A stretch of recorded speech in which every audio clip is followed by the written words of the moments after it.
All right. Set up.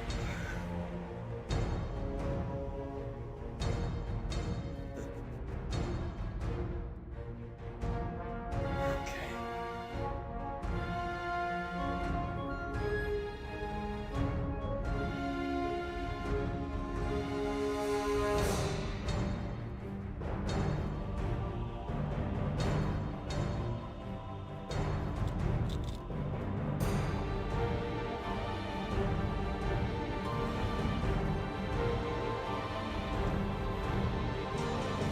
Get my medicine ready.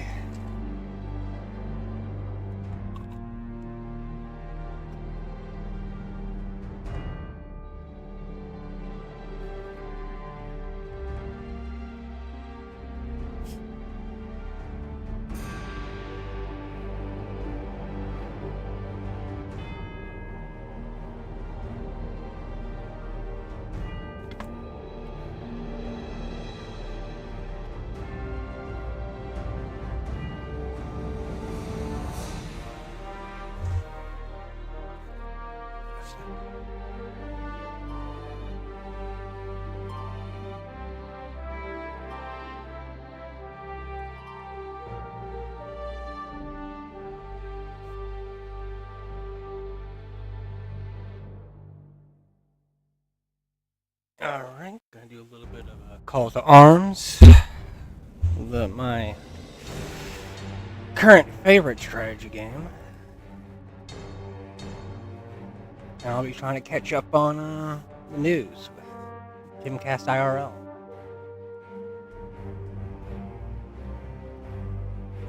See what's happening today.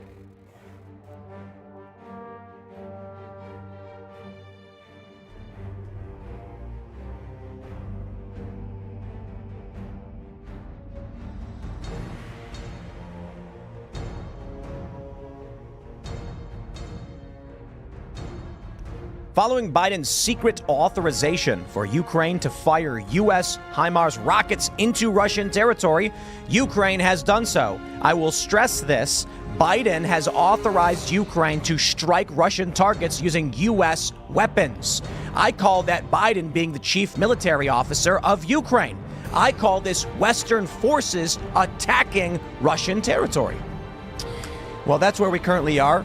The Kremlin has stated that if Ukrainians fire U.S. weapons into Russia, it very well may be a casus belli for war. They are threatening to declare war on NATO directly.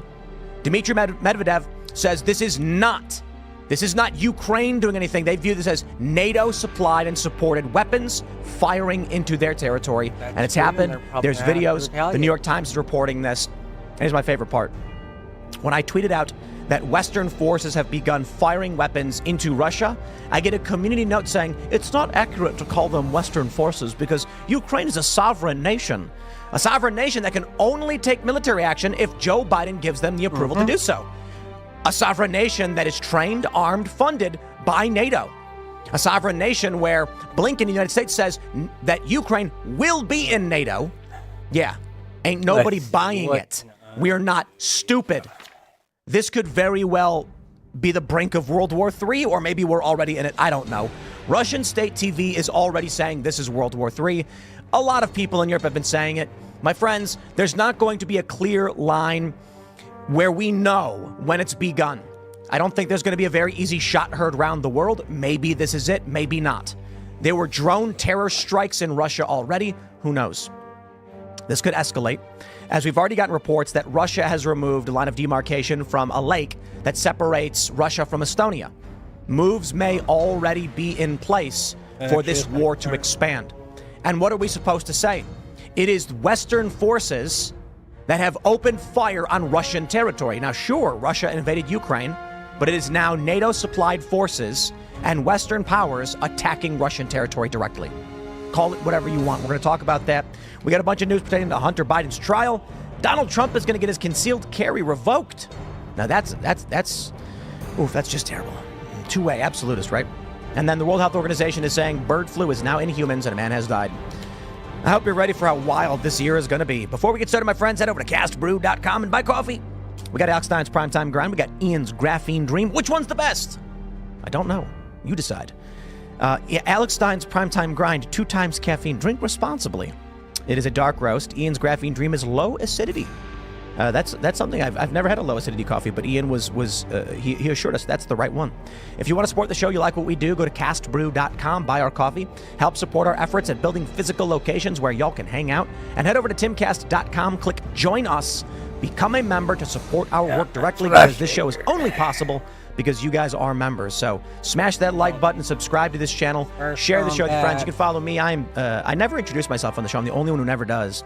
You can follow me at TimCast on X and Instagram. Joining us tonight to talk about this and everything else is Bill Ottman. Hey, thanks for having me. Who are ya? My name's Bill Ottman. I'm founder, CEO of Minds. We're an open source, decentralized social network. If you want to take control of your social media, launch your own app, hit up minds.com, minds.com. You find us at Minds on X. I am Phil that remain. Oh, no, wait a minute. I totally botched my intro. How you guys doing? I'm the lead singer of the heavy metal band All That Remains. I was ready to go because Tim was talking about his address. I was ready to go into my exit. Anyways, how you doing, Hannah Claire? Thank you, Phil Labonte of All That Remains, the heavy metal band. I'm Hannah Claire Bremel. I'm a writer for SCNR.com, Scanner News. Follow all of their work at Timcast News on Twitter and Instagram. Hi, Serge. Hey, Hannah Claire. I'm Serge. Let's get it, guys. I just want to shout out the people. There's a really great comment. Someone said, Tim is like, it's all going pot. Buy my coffee. Yeah. When wars start, life doesn't stop. Watch the videos out of Syria during the Civil War of people walking through rubble and active gunfire with grocery bags from a supermarket. Let's jump into this first story from the New York Times. Ukraine strikes into Russia with Western weapons, official says. The official said Ukraine had destroyed missile launchers in the Russian region of Belgorod using an American-made rocket system. So we've got these videos that have been coming out of Russia. Just days after the Biden administration granted permission for Ukraine to fire American weapons into Russia, Kiev took advantage of its new latitude, striking a military facility over the border using U.S.-made artillery, a U.S.-made artillery system, according to members of Ukraine's parliament. This has already been reported on in Russia as well, confirmed by both sides. Yehor Chernev, the deputy chairman of the Ukrainian Parliament's Committee on National Security, Defense, and Intelligence, said on Tuesday that Ukrainian forces had destroyed Russian missile launchers with a strike in the Belgorod region about 20 miles into Russia. Ukraine's forces used a high-mobility artillery rocket system, or HIMARS, he said. Confirmation coming from ABC News as well. And then, let's see, we have this. This is an important context from Politico. Biden secretly gave Ukraine permission to strike inside Russia with U.S. weapons. Here's my favorite part. Here's my tweet. Western forces have begun direct strikes on Russian territory. Russia already warned this would be a declaration of war, and they would retaliate. Nope, unfortunately not. We ended up getting this beautiful community note, which read, "This is misleading. Western forces have not begun strikes inside Russia. Ukraine is conducting strikes inside Russia using Western American-supplied weapons. Referring to Ukraine as Western forces would not be accurate. Ukraine is an independent sovereign country that can only take action if Joe Biden tells them they can." Yeah, nice try, deep state. No one's fallen for it. This is a new era. We are wise to your crackpot games, and we ain't playing around. Look, they're going in the media and they're saying this is not war. This is Ukraine's doing it. You have to be a special kind of stupid to believe that's the case. So when I look at these liberal pundits and they're just like, wow, look what Ukraine did after Biden gave them the weapons and the permission. Yeah, that means they're taking orders from Joe Biden. That's it. This could very well be the doorstep of World War III, or at the very least, war, a direct confrontation with Russia. Now, to be fair, we're already at war with Russia. So the question is, does this escalate beyond and become something more akin to World War III? You can guarantee that Russia is going to consider this an escalation. Right? Like what they do, I don't know. I'm not making any predictions about what they do, but inside Russia, you can absolutely guarantee that they're going to consider just the acknowledgement, right? Because there's all kinds of things that they probably know, and they're like, well, we're pretty sure they're doing this, but we can't prove it or whatever. Like all kinds of stuff happens like that when it comes to international politics and stuff like that happens all the time. But when you have something that is either uncovered and the administration or whatever country in question has to admit it, that makes a whole different ball of wax as to how the country that was targeted is going to respond, and how the international community will accept their response. Because like no matter what, the U.S. is going to be like, no, you shouldn't do anything at all, blah, blah, blah, no matter what. But what the rest of the international community is going to say is going to be different because of that. Yeah, well, we initially saw reports about this authorization from Biden last week, but it was when the Trump conviction came out. So it sort of was like some media reporting on it, but for the most part, it was news that was reported without really being, I think, taken in by the American public. I don't really understand how the White House can defend being like, well, we're not being aggressive against Russia. We're just helping Ukraine out by telling them to use our supplied weapons and force against Russia inside Russia. And then within days, they actually do it. Yeah. Well, we have this from Sky News. Kremlin official threatens war against NATO if Ukraine uses U.S. weapons against Russia. A senior Russian official says the country could go to war with NATO after Biden allowed some U.S. weapons to be used by Ukraine in Russia. So we have rescue workers at a site of a residence hit by a Russian missile in Kharkiv. That was Friday also. It's not like this is something that they said last year. This is Friday. They said that this past Friday. Quote, Russia regards all long-range weapons used by Ukraine as already being directly controlled by servicemen from NATO countries. This is no military assistance. This is participation in a war against us. And such actions could well become a casus belli. For those that don't know what that means, it means cause for war. I find this very difficult to argue with, right? Russia has been clear the whole time. They don't want to see an expansion of NATO. They don't want the U.S. to help Ukraine fight against its forces.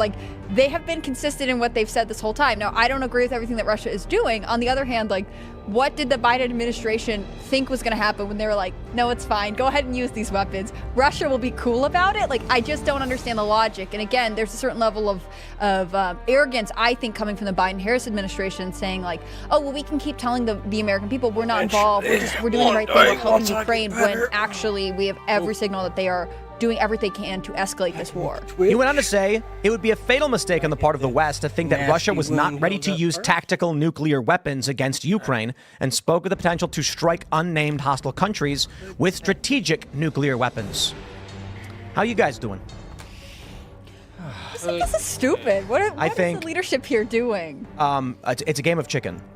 The West does not want to lose Ukraine. Russia does not want the West to take Ukraine. And so what we are seeing is the snowflakes in the avalanche. It's the grain of sands being added to a heap. The U.S. does not want to outright just dive straight in with sending in NATO forces into Ukraine and going to war with Russia. They're only doing what they hope they have to do, and Russia's doing the same. This means every time there is a one side is pushed back, the other side will escalate. Russia gets pushed back in the Donbass, then they escalate with artillery strikes and they start expanding. So then the U.S., NATO, and Ukraine, seeing them being the Ukrainian forces losing, a CIA official already predicting that Ukraine will lose the war by the end of the year. What does the U.S. do? They say, turn it up a notch. Deploy long-range rockets into Ukraine and tell them to strike in Russia to push them back.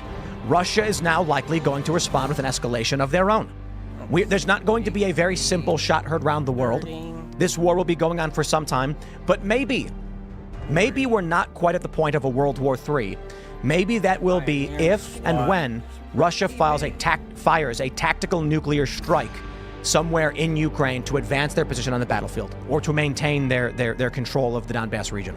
The administration, they want the best of both worlds. They want to be able to say we're not at war, meanwhile being at war. And it's just this language game of, is it Western forces or is it, it's not that simple. You point out the language game, and I think that's something that the American people are going to have to start deciding that they want to see through. You're going to have to go by actions and not really go by what people are saying. It's clear that these are legal definitions around what constitutes Western forces. Yeah. I mean that's my point. It's like they'll say that they'll use the proper terminology to say that they're doing things legally, and they'll articulate it in a way that should it be brought into a court, it would be tight as a drum and whatever, and then they're just going to do whatever they want. That is pretty purely obvious.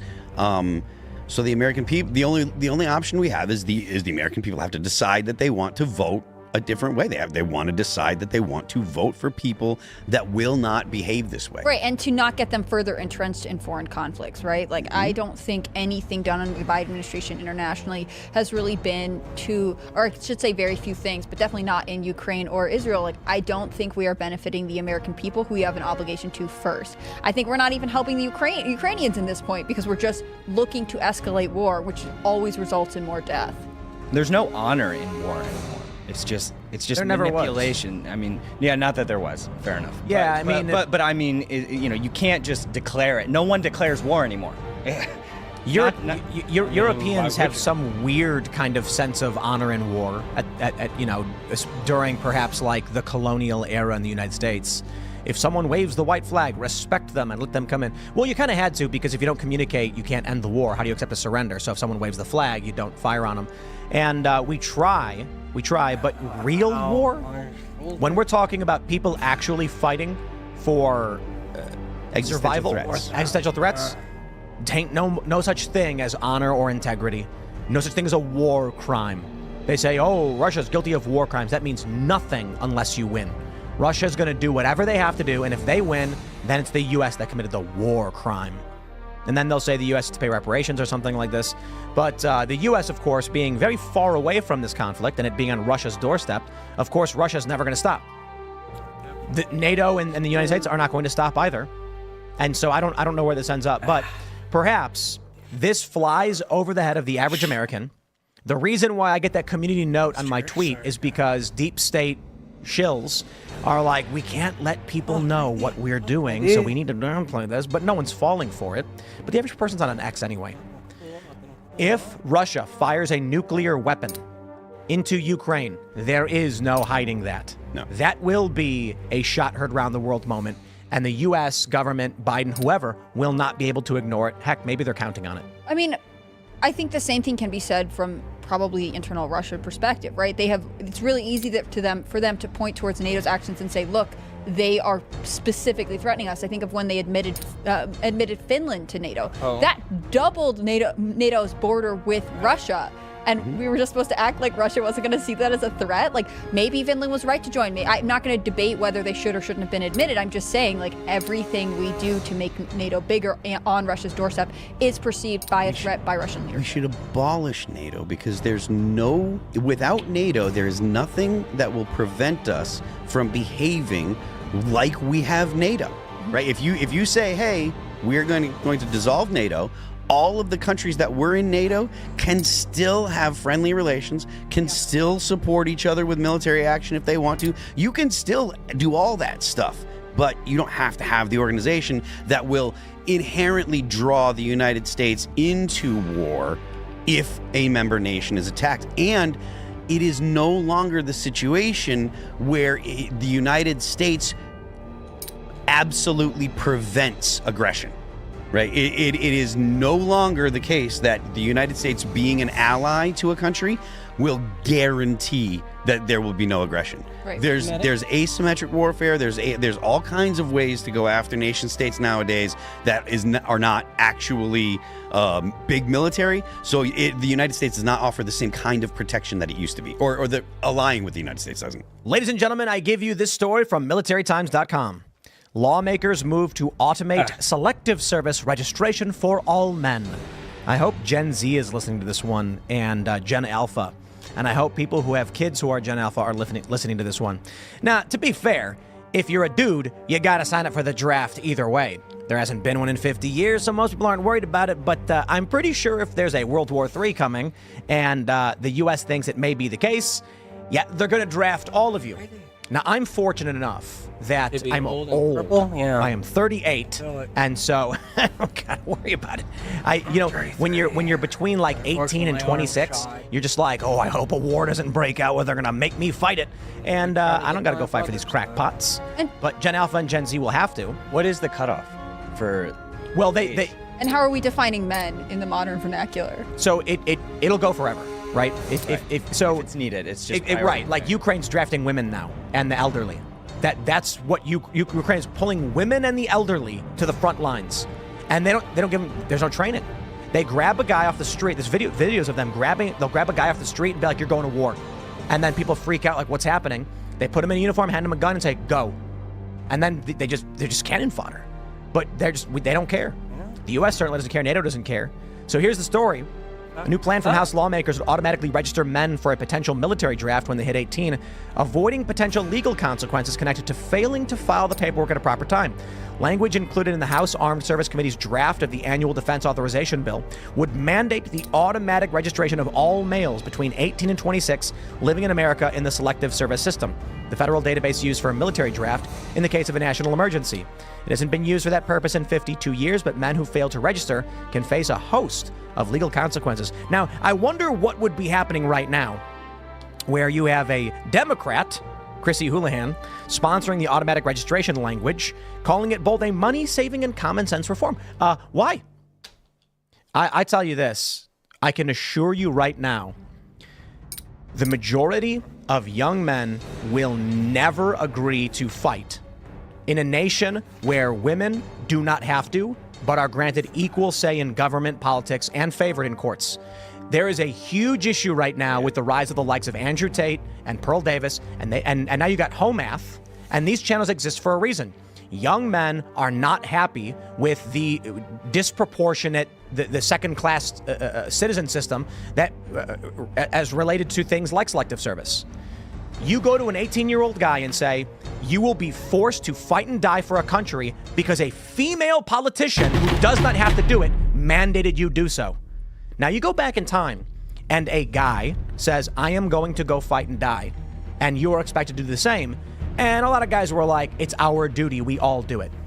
Now you have a system where you have a bunch of elite multimillionaire women like Nancy Pelosi and other Democrats who would vote in favor of this, not to mention older guys who don't have to fight, telling young men they have to go fight and die. One of the big reasons why the draft is not popular in the first place is because you have elite older men forcing young people to go fight and die for them and their wars, and they don't have to. I say we take it all the way back to 1900s when they tried passing this bill. I think it was an amendment that said if you vote in favor of war, you have to go fight for it. They said, we'll put an amendment saying we vote on whether to declare war directly, and then if you vote yes, you're conscripted on the spot. It's going to be interesting to see what happens right now with the current state of, how young men are viewing the world and the rise of these angry young men who are pissed off about this system. Are politicians exempt from drafts? Well, no, it's an age thing. There's right, but if you're younger, you're not going to be in Congress if you're 25. Right. So they're drafting only young guys, and typically people who can't afford to pay someone to go in their stead. That's what they used to do back in the day. If you were rich, you could pay someone to go to the draft for you. So if you got called in, they'd be like, okay, here's money, he'll do it. Yep. But I don't know if it's actually going to take off or if it's going to happen, but I do think it's interesting that they're actively trying to do it right now of all times. Yeah. Right? I do think it's fair for men to question why the standard, if feminism's so great and we all want equality, why they are still expected to be in the selective service. I wouldn't want women to be drafted. I also think men and women are not the same when in combat.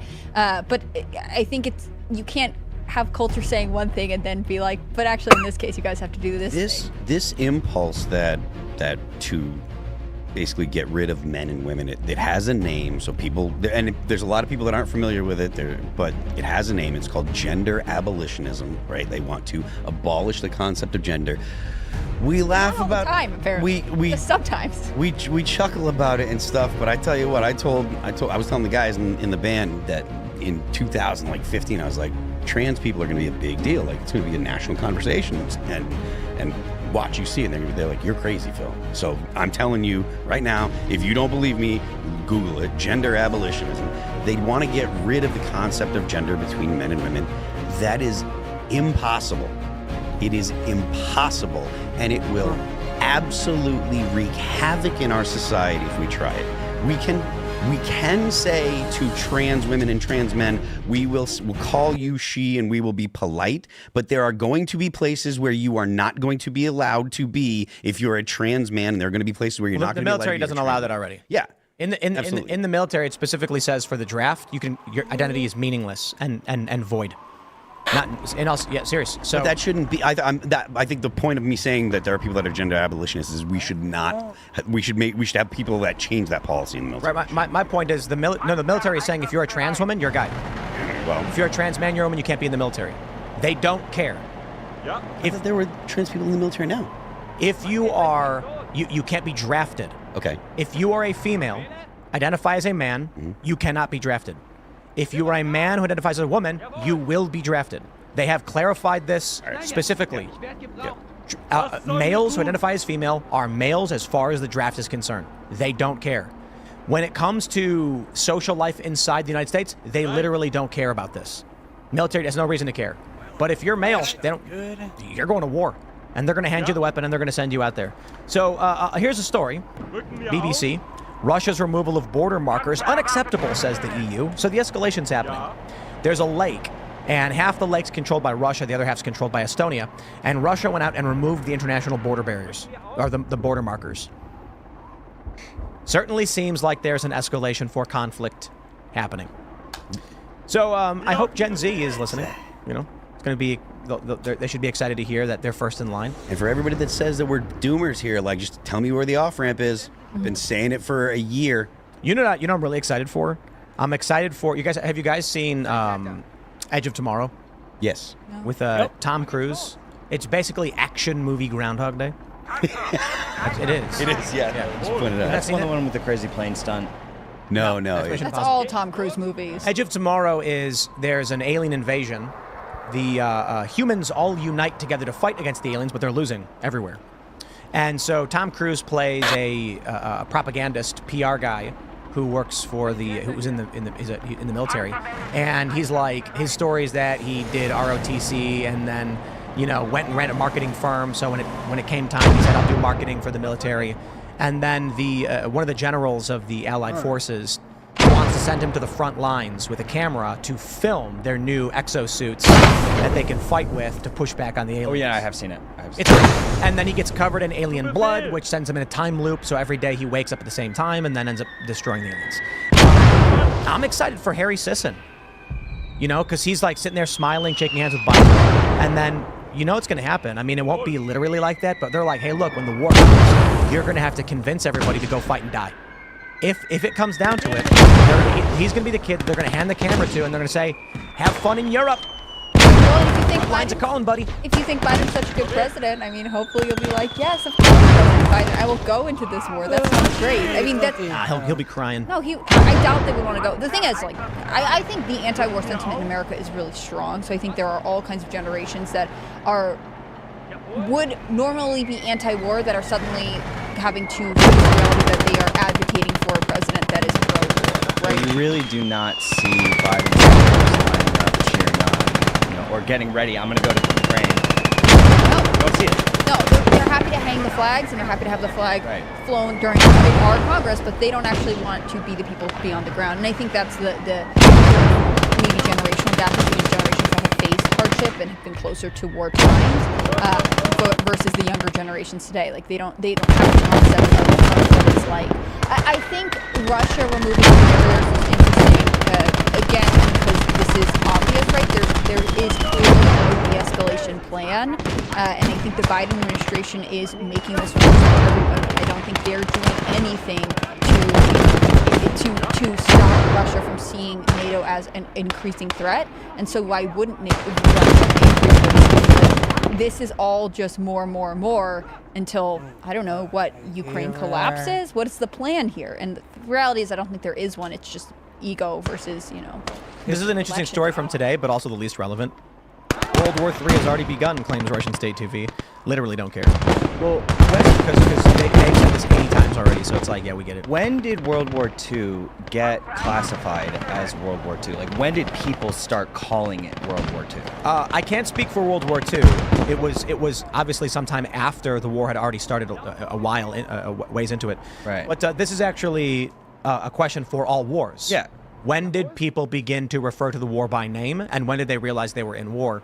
And of course, the example I know much better is the Civil War, and they had no idea they were in a civil war when the Civil War started. They had no idea that Bleeding Kansas was the lead up to the Civil War. When Fort Sumter happened, there was no Civil War. We called that the start of the Civil War. When it happened, they said, no, it's not. Are you crazy? You'd go to somebody and you'd say, do you think we're in a Civil war? And they go, what? No. Then at the before the first Battle of Bull Run in Manassas, they went on the hilltops and they picnicked and they watched as troops lined up and there's like, there's no civil war, and then it was a massacre. And then they're like, oh wow, maybe we're in a civil war. Maybe this is pretty They bad. probably just called it the war, though. At first, it was called rebellion. It was rebellion in the South, depending on who you talk to. Then it was called the war between states for a little while, and then about a year or two into it, they started referring to it as the U.S. Civil War. Yeah. Abraham Lincoln was elected during the Civil War. He was reelected during war. They just excluded southern states from the election. So Zelensky, you know, in Ukraine, he canceled elections. Can't have an election, he said. We're at war. Yeah, that's not a real country. Convenient for him. Interesting. Not a real country. Puppet state controlled by U.S. military powers. So, you know, Russia keeps saying World War III has already begun. I get it, dude. I agree. But we're going to need a shotgun round the world moment that the average person wakes up to. I'll put it this way. And it's the same thing for any conflict. U.S. Civil War, maybe, I don't know. If everything right now were to stop, like if Joe Biden came out and said, I'm just too old. Imagine he does a press conference like, I'm too old for this. You know, I got these guys screaming in my ear from the intelligence agencies about how Trump's got to be stopped. No, I'm done. I'm resigning.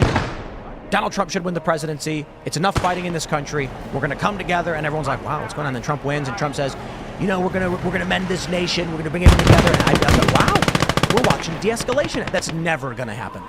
That's an absurdity. Same thing is true for what's going on in Europe right now. There's no point at which Russia comes out and says, guys, we're sorry. Our border nations will be controlled by NATO. We're totally cool with it.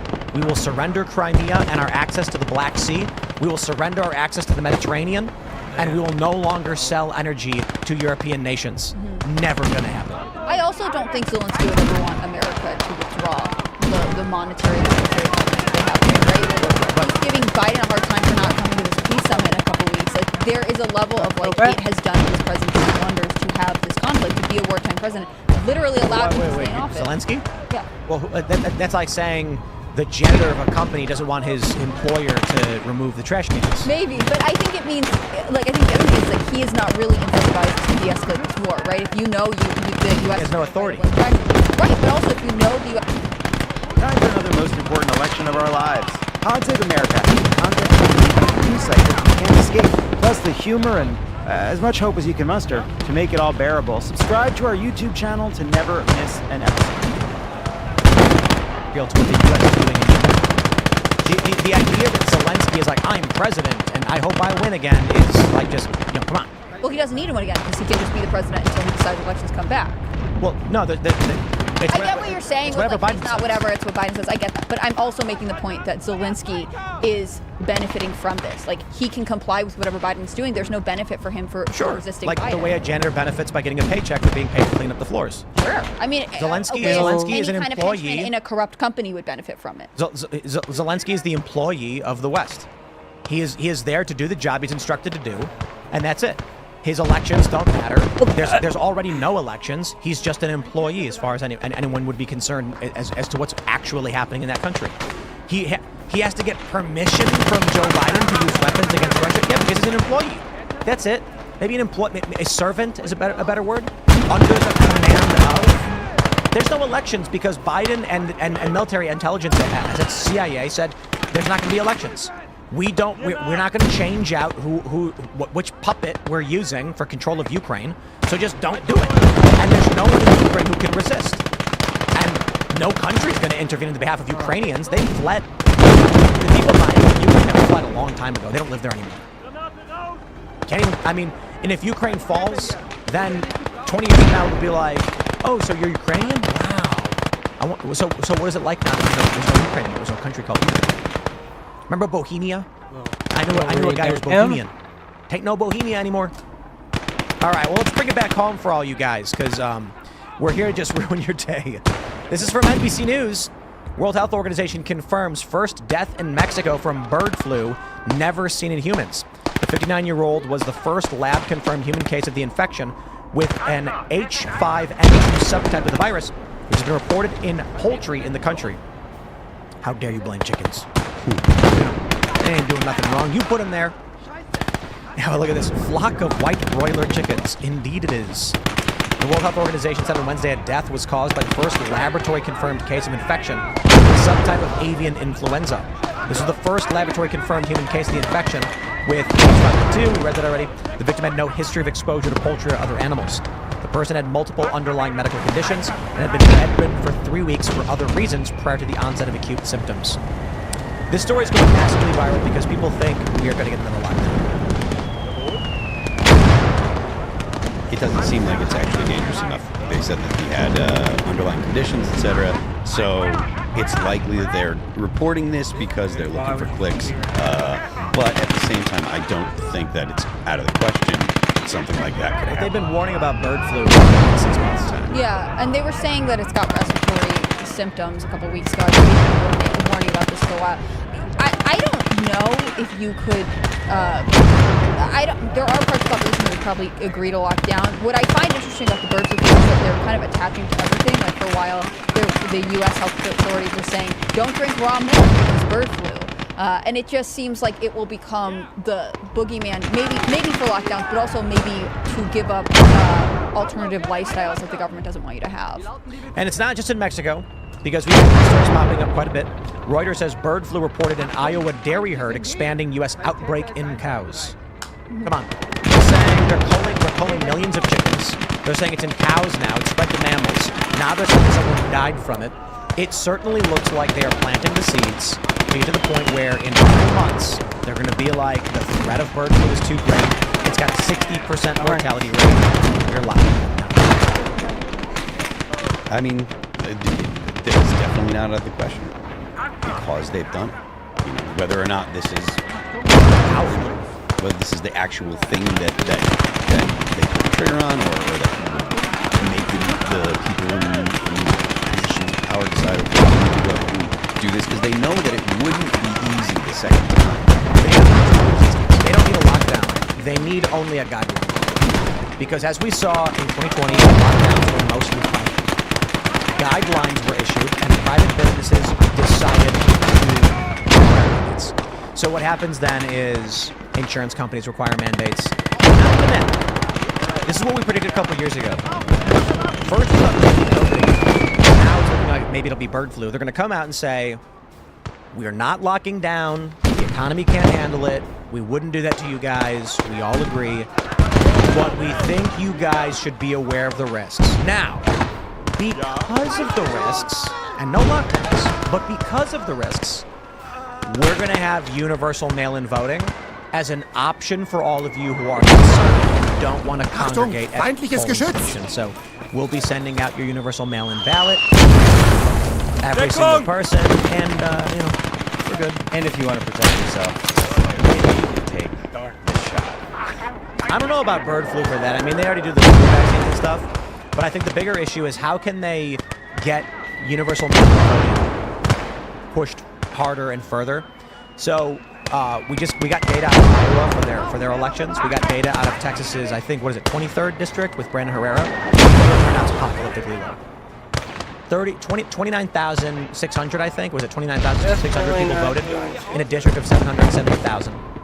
Now, how many of them are actual Republicans? To mostly Republican states, let's say 500,000, and only 30,000 actually voted in the primary. And Brandon Herrera lost by 407 votes. That's if Trump supporters do not turn out in November, Joe Biden wins. It shows that among voters who voted every election, 18, 20, 22, they have Biden has a 12-point advantage.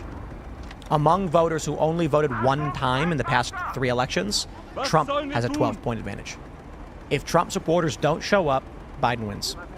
And maybe that's what they're counting on. I mean, that is, like, it's true, but that's also true every election. It's super important for people to get out. And it's hard to get conservatives out if they're not excited. I do believe that generally conservatives are going to be excited. But it's really going to boil down to, everyone knows it's going to boil down to the independents. So how do you get out to make sure that you get every single vote? If there's not a ground game for the GOP, they are going to lose. There isn't.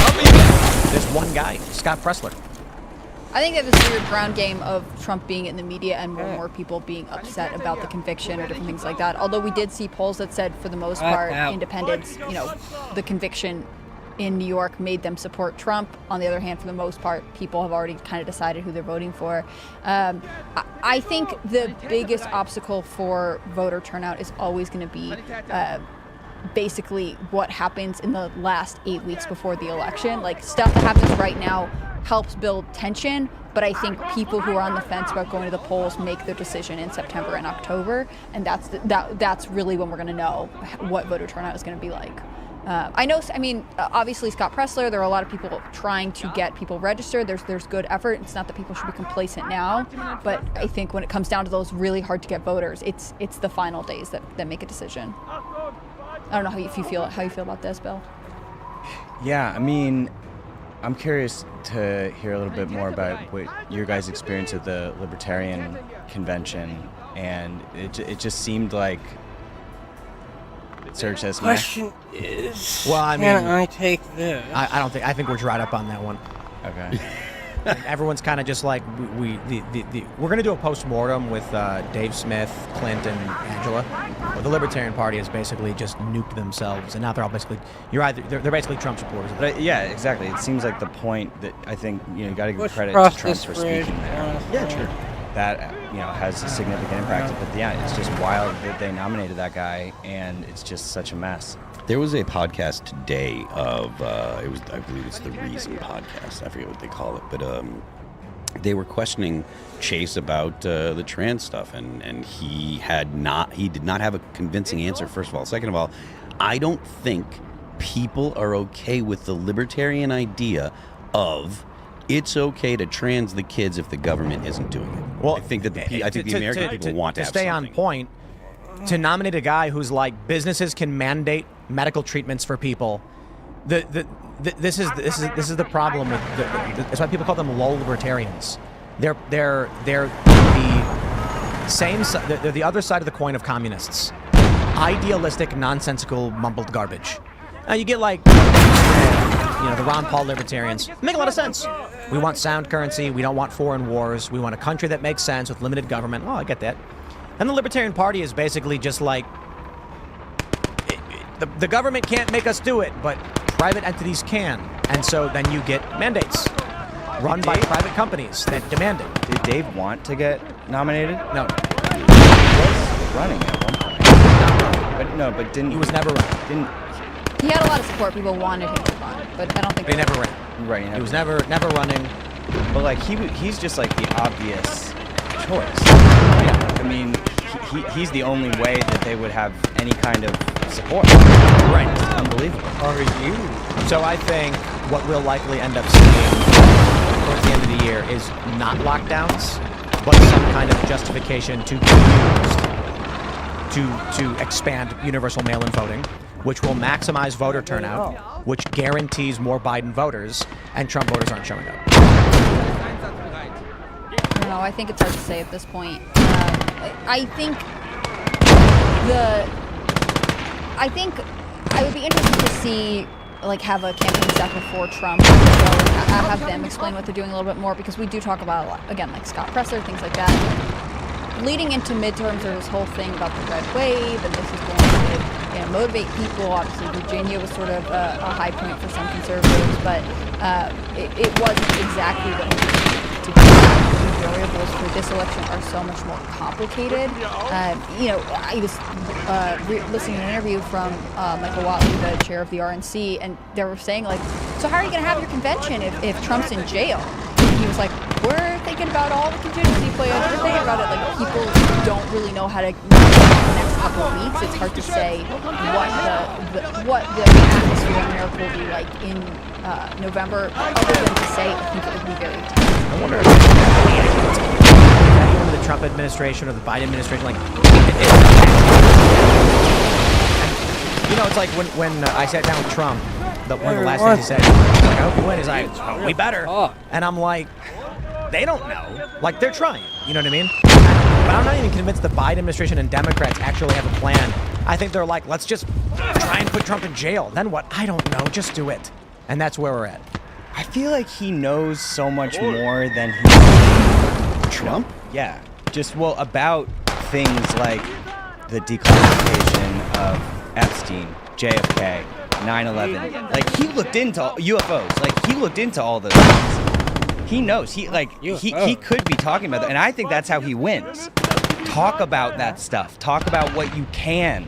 I disagree. I think because you've got to get the normies, and to get the normies, you have to talk about literally kitchen table issues, especially considering we're in a situation. Yeah, but not if you're going after the independents. The independents are where you're going to get it. You're not going to get them. I love the Libertarian Party, right? But they were super pumped about Ross Ulbricht, right? And I think Ross should be freed as well. Ross Ulbricht does not move the needle in politics. Nobody knows who he is. Exactly. No one cares. And no one's going to vote for Ross Ulbricht. And the Libertarians showed you, because the people that would care about Ross the most still do. But it's not just that. They're morons. I hope they all listen, because I know a lot of them do. The party is a bunch of low IQ morons. Trump comes out and says, no war. And they're like, yay. And pardon Ross Ulbricht, yay. Doesn't mention Julian Assange. And I'm like, you know what I'm hearing more and more and more from libertarians? Like, well, he did say he was going to, do you think he'll really pardon Ross Ulbricht? And I'm like, is the most important thing to you that one guy you've read about is being pardoned, and not literally all of the other international issues, financing? I can mention Julian Assange, but we'll talk about the media industry in general, free press. But the only thing they ever say is Ross Ulbricht, and I'm like, I gotta be honest, I don't care about that guy at all. Sure, pardon him, that's fine. Doesn't move the needle for me. Anyone I know. I go to someone and say, what's more important to you, Ross Ulbricht or open borders? They go, who? Yeah. We have open borders. It's a problem. And the Libertarian Party wants open borders and is screaming and cheering for Ross Ulbricht. I'm like, it is a joke of a political party that only exists to fill its ranks with people who want to do things that are not allowed to do. That's it. It's a protest. The unifying principle of the Libertarian Party is, I, as an individual, want to do this thing that's illegal, so I'll join the Libertarian Party and then tell them that we should be allowed to do it. And that's why none of them agree on anything, and that's why they nominated Chase Oliver. But let's jump to this next story from the New York Times. Georgia Appeals Court stays most proceedings in Trump election case. The order means the prosecution of Donald J. Trump in Georgia is effectively frozen, at least through the presidential election. It's over! Wow. Yeah, seriously, wow. I didn't even hear about that today. Because Fani Willis is facing removal. Right before 7.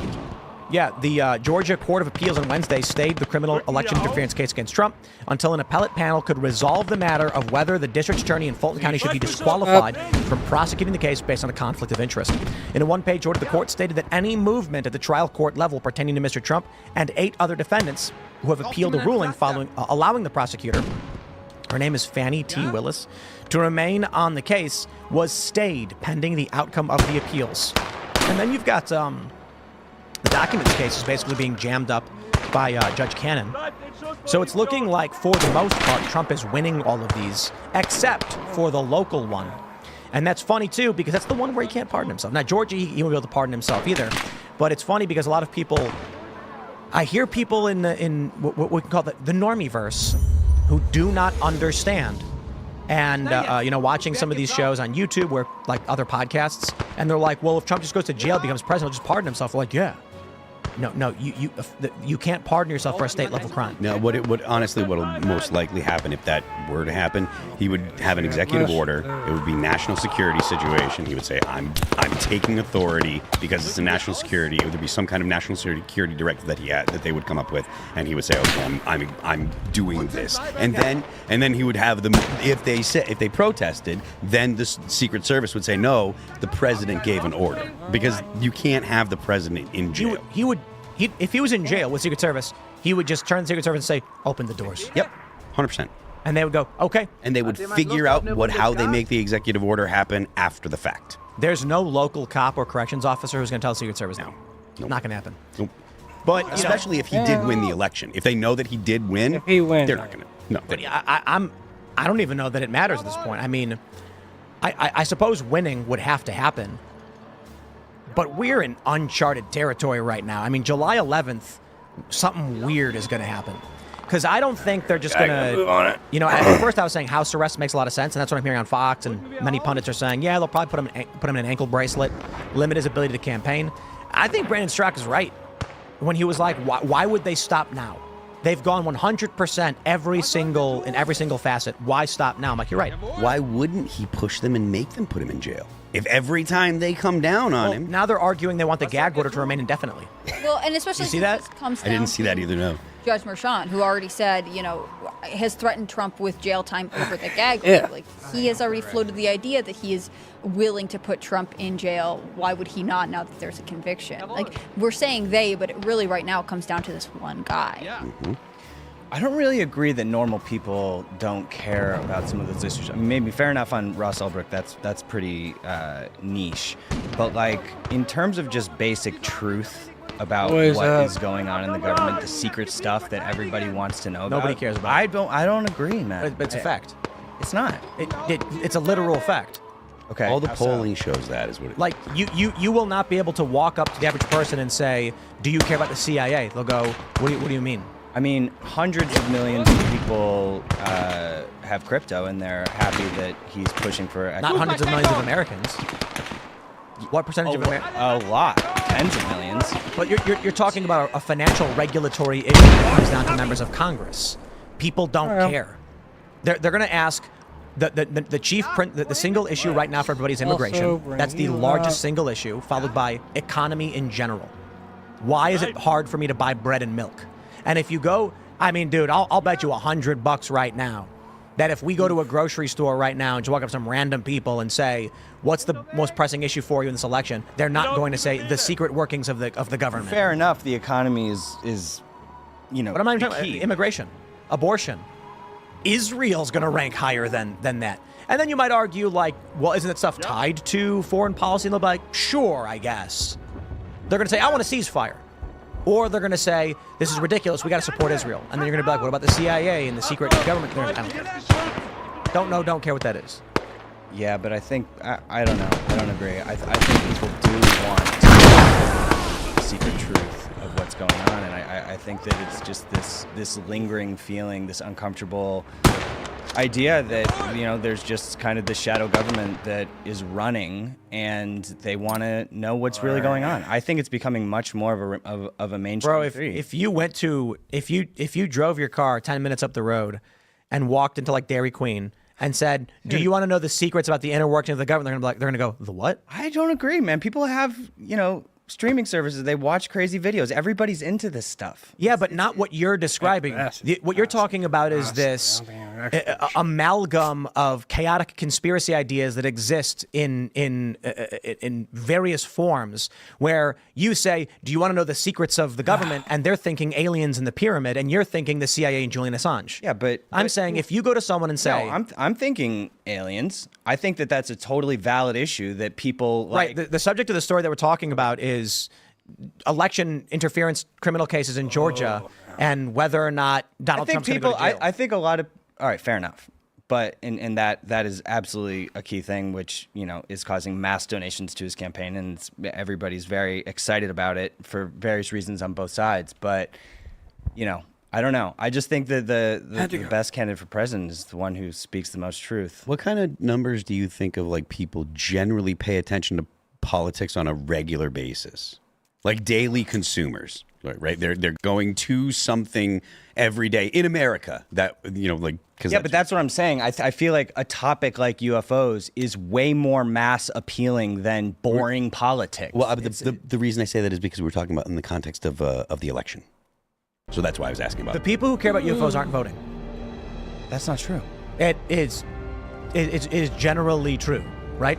So voter turnout is like 50 some odd %. Okay. Right. The majority of people, the average person, does not go out and vote. The average person might watch a Joe Rogan and want to hear about Bigfoot. They're not going and voting for Bigfoot as an issue, and most of those people aren't voting at all. I mean, if it gets spoken about on the debate stage or in any major context, then it can become a voting issue. I think the one thing that might is Epstein. But then we're talking about a guy who was actually a criminal, high profile, working with government agencies, and died under mysterious circumstances. If we didn't, that permeates the average person. I think if we didn't have the inflation that we had in the past year, 2 years or so, I think that you guys might be onto something. But I think that right now, the major topic on everybody's mind is the economy. Well, Is that's the fact. Yeah, for but, sure. But again, the largest single issue is immigration, followed by the economy. And I'm saying the only so I don't know what you're implying there, Phil, because I'm disagreeing with his idea that people care about those things. People care about immigration, the economy, and then you go down the list and it's like the cost of rent, the price of houses, abortion, Israel, Palestine, foreign policy. But even if you go down that conspiracy stuff doesn't even crack the top 30 probably. Yeah. But even as you go down that list, like 3 of the top 5 are economic. Inflation, the cost of gas and stuff. But the point being, yes, I do agree. I think that, and the reason that I'm saying this, or the reason that I'm trying to make this point, is because honestly, it's super depressing to me when I think about it. I do not have a very, I think there are a vanishingly few amount of people that actually care and actually pay attention to regularly, and of even fewer people that know what they're talking about when you actually present them with like, hey, what do you think of this topic? So, I'm despairing. If you go to the average person and say, vote for Donald Trump, and he's going to tell you about UFOs, they're going to say, shut up. If he started talking about it more seriously, I mean, you have politicians, Matt Gaetz, Representative Burchett, you've got UFO caucus now. They'd get offended. What do you mean they get offended? We're not seeing videos on TikTok of dads walking their kitchen with a bag of groceries saying, I just want to know about these UFOs. Right, understood, no, but that's only if you think about it in the context of it not being related to the economy, it not being related to UFOs? To the black budget. Yes, because Dude, you're convincing nobody. No, that's not true, man. There's a video of a 19-year-old kid screaming at the top of his lungs in his car because he can't get a job, he can't pay his bills. These people don't care about UFOs. But the economy is connected. If there is, and I'm not claiming one, I'm not on either side of it. I'm on pro-disclosure of the information. But if there is secret technology that exists that is... some new form of energy, then that has insane economic implications that changes the whole global economy. So you're talking...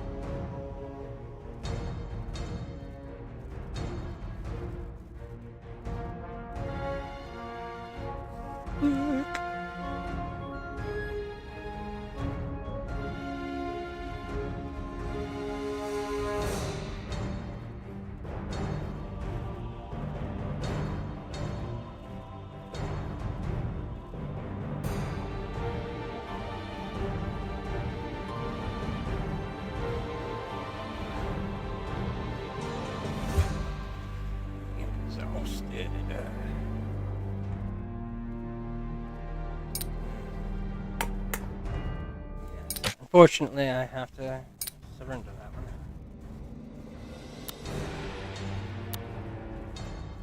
Just something like that.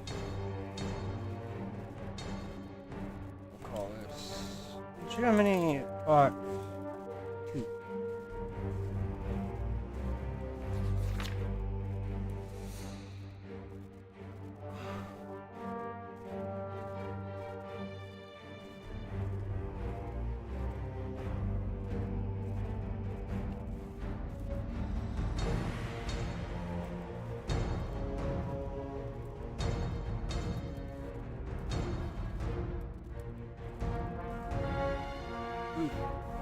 Alright.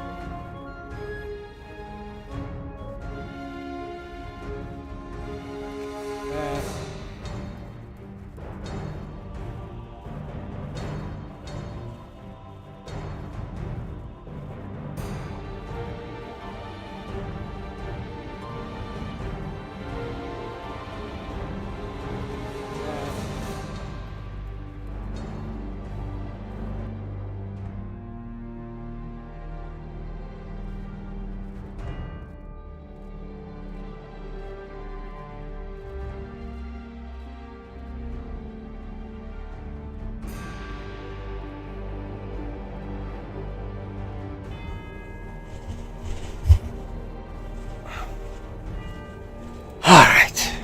Let's try this again. Now I have a little bit more information at my disposal. Okay. That's free. Like the Pioneers.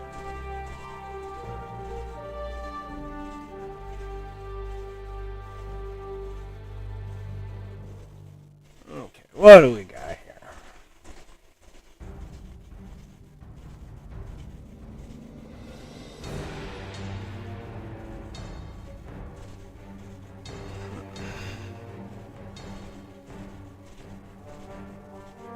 Alright, pronounce. What is the difference?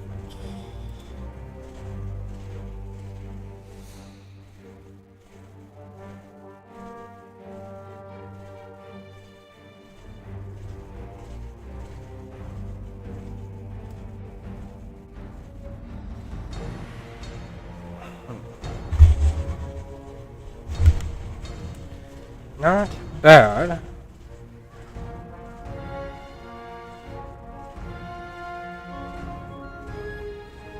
No real anti-tank.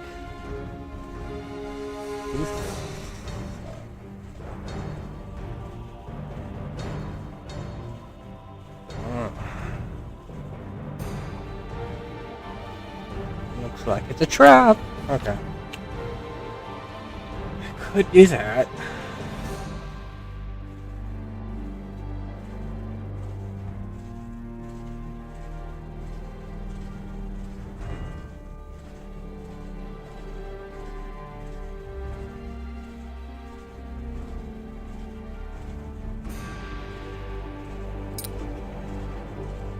Armored.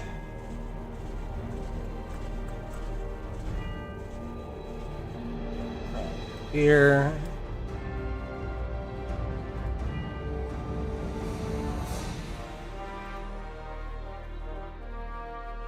Two machine gun. Parking not that bad.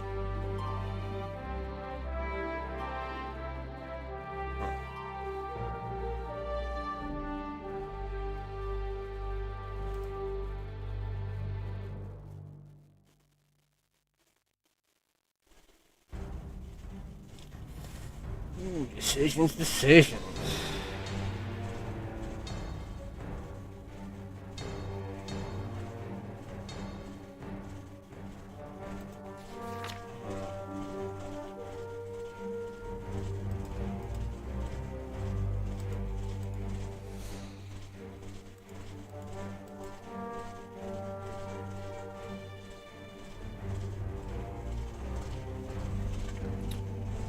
That's allowing me two machine guns, machine gun, abstract love. Problem is, I've got no answer for any kind of.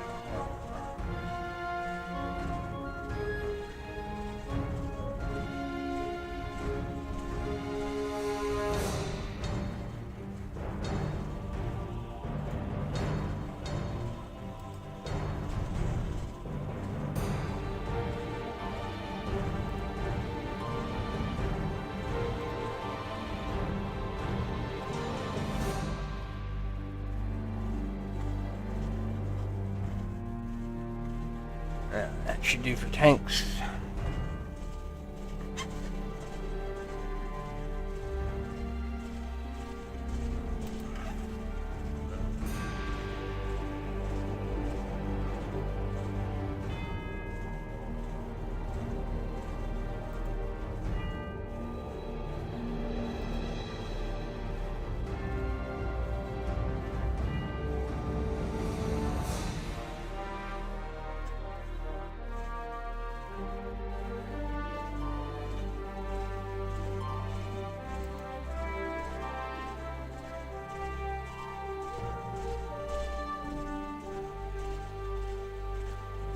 I think.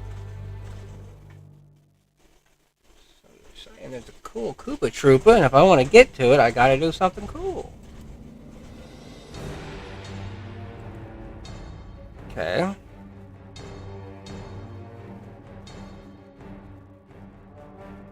So snips.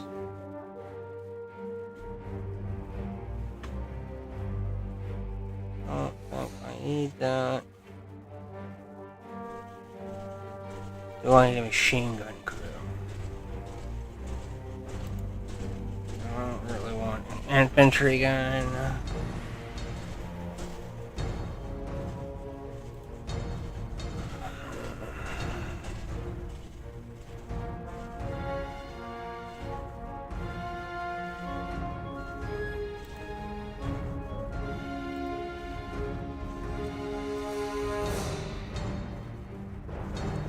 5 signs for a paint show? How did you know?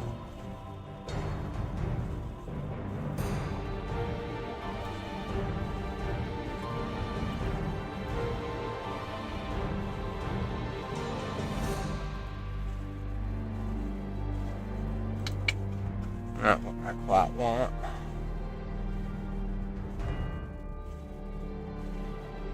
Good sign.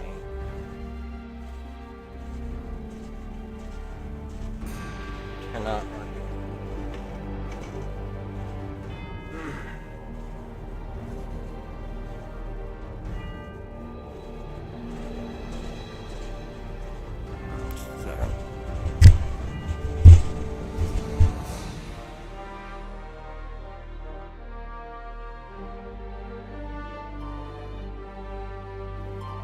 Okay. Oh, I'm so indecisive.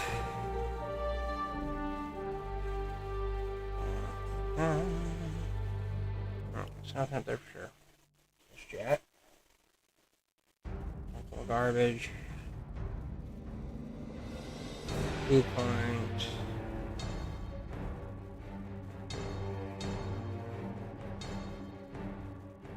Tanks are needed this early.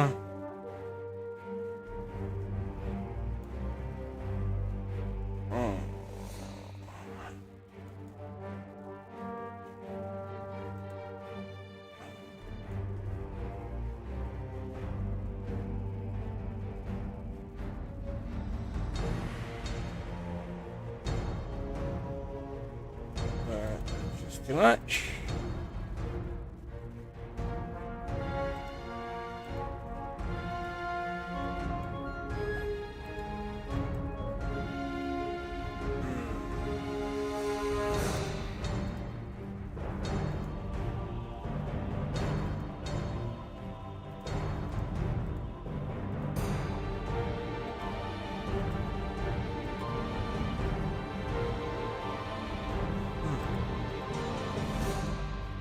Pretty sure those are all pretty much like prisoners and trash units.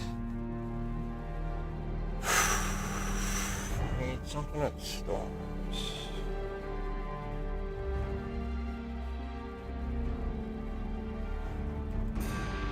Want that.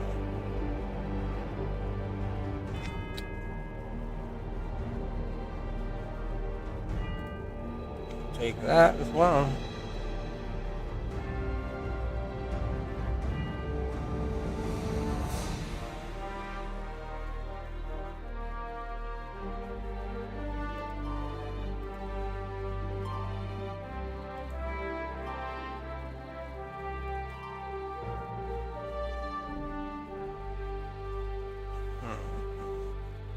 Nice.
couple of eggs.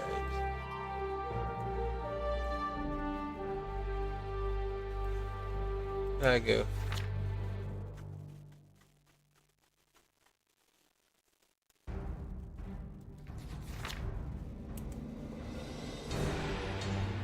Cry.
Perfect.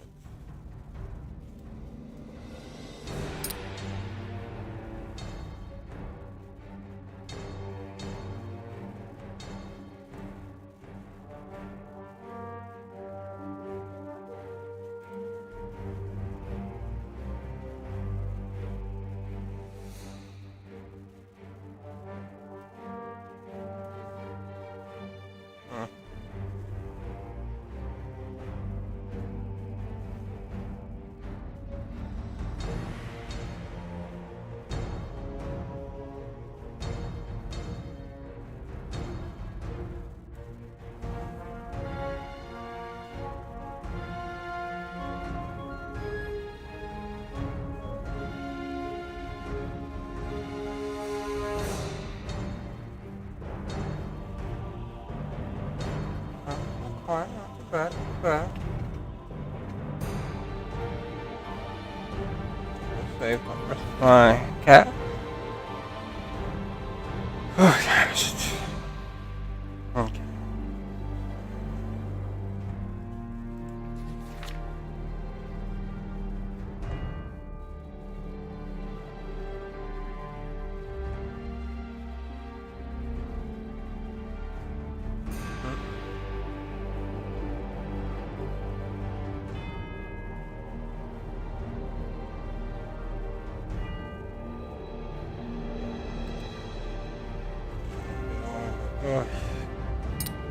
I think I'm getting off for the night. Sorry, everyone. Short stream, I know. But I'm tired.